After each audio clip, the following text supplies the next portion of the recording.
Esa es la señora Sánchez, que es la periodista. Nomás, como digo, nada más son preguntas sobre el viaje, pero ¿alguien quiere hablar con ella? ¿Desea hablar con la periodista?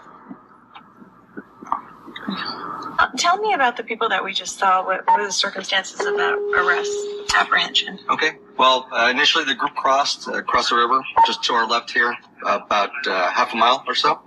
They traveled through the brush here, and they were actually able to make it to the brush here to our right, and where they actually laid up. Agents were aware that they were actually in the area, but with the assistance of an Air and Marine, Air Acid Omaha unit came and assisted them and located the individuals in the brush here.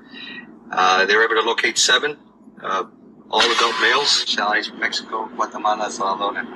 They just finished right now processing them, initial intake, and they're going to the station right now to be processed accordingly. What we do, the Border Patrol itself does the processing initial. If we ask a certain question and they, based on that reply, we have to process that accordingly. What happens, the next step is that if they'll get referred to ICE, and then based on those questions, the way they answer, they'll get referred to the next phase. If they answer a question in a certain way, then it gets referred to the next department, and then an asylum officer will hear it, review the paperwork, and if they feel that it needs to go further, then it goes on next day. Unfortunately, these people, a lot of them are coached to say certain things. Hey, agents work at this Harper Drawbridge, 231. There's, I think there's some more needed for the group.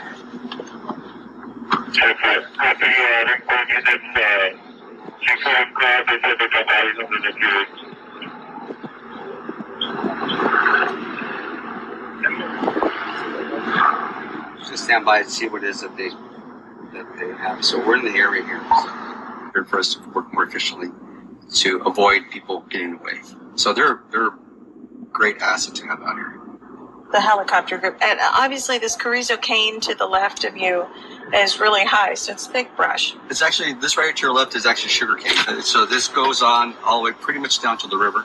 And then where we're at right now, it's referred to as Harper's, but down this road to on the Aegis Run, there's a certain location where the bodies might be at. So the helicopter right now is taking a look. Their asset is trying to see if they can find them. I think there's probably 4 or 5 people looking for right now. So they're searching the area. So they have the technology in place on top. That's what they're looking through right now. So we're actually looking for what's referred to as hotspots or possible people markers between.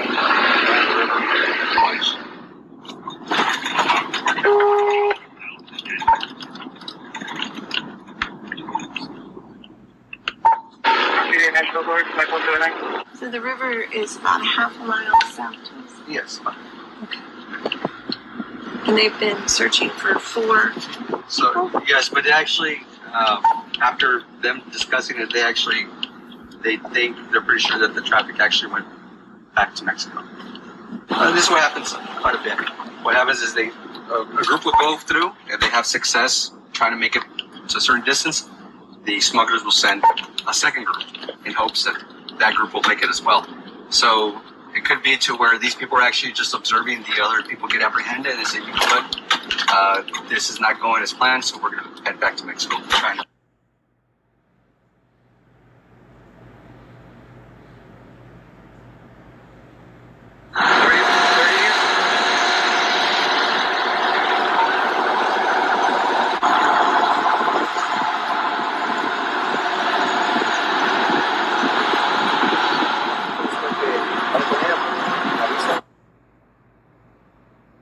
In front of us is a van that's carrying 4 unaccompanied UICs or unaccompanied minors, youth, plus 8 others, family units that were apprehended. This included from El Salvador, Mexico, and Brazil.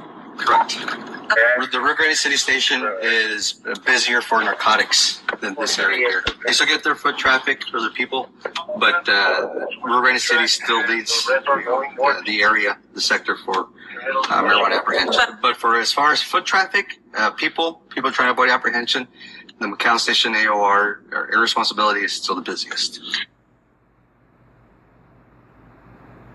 So this is the suspected area where the family unit just crossed? Yes. Right? Yes. Okay. So this is where, at one time, at the height of the family units, this is where a majority of the traffic would come through. Around 50% of the traffic within the Rio Grande Valley sector occurred through here. So what happens is that to the roads here to my right, if you just follow it out eventually, about another mile and a half or so, there's different landings that they would utilize to come across. And once they came across, they would actually follow these roads. The smuggler would tell them, just take a left, just follow the roads out. Eventually you'll find somebody.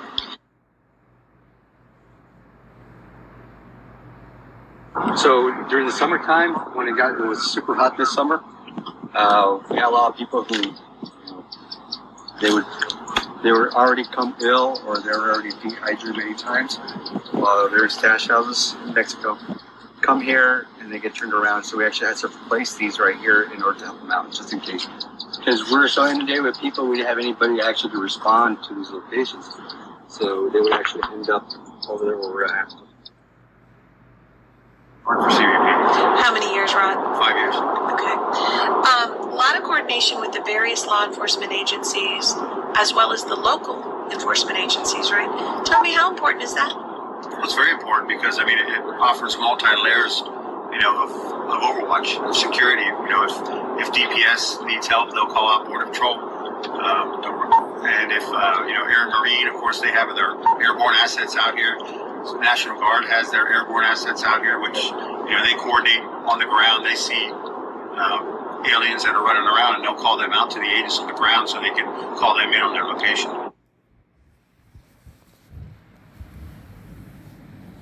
We're seeing some shirts and water bottles, bandana, some clothes that's left here. This is an area where Agent Herman Rivera said is a major smuggling route.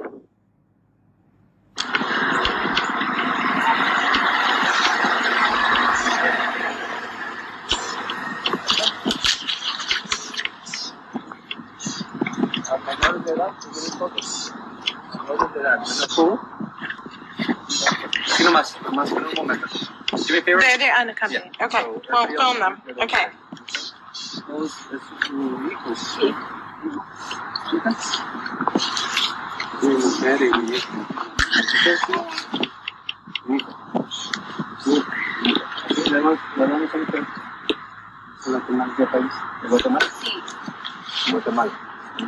¿Guatemala también? ¿El Salvador? ¿Guatemala? Guatemala.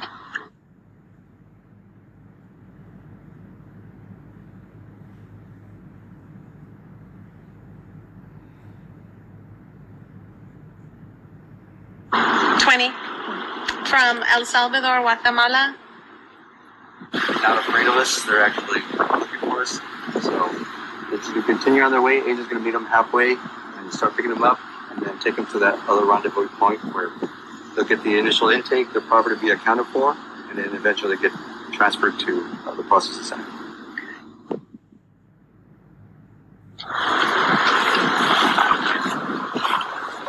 There's a blue structure on the other side from a distance.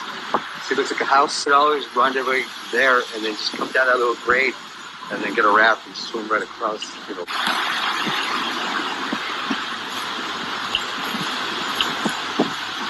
When you come across people, this is, one of the worst days of their lives. They've been through a lot of stuff. How do you not carry that with you? I'd like to answer that question.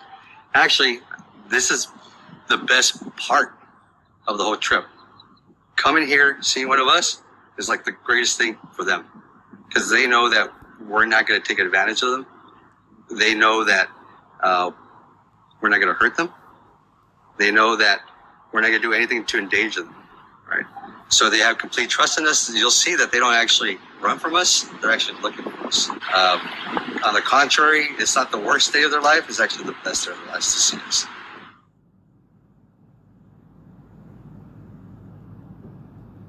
surge that continues to this day. We don't always see what goes into securing our borders. Tonight, I'm taking you to Artesia, New Mexico.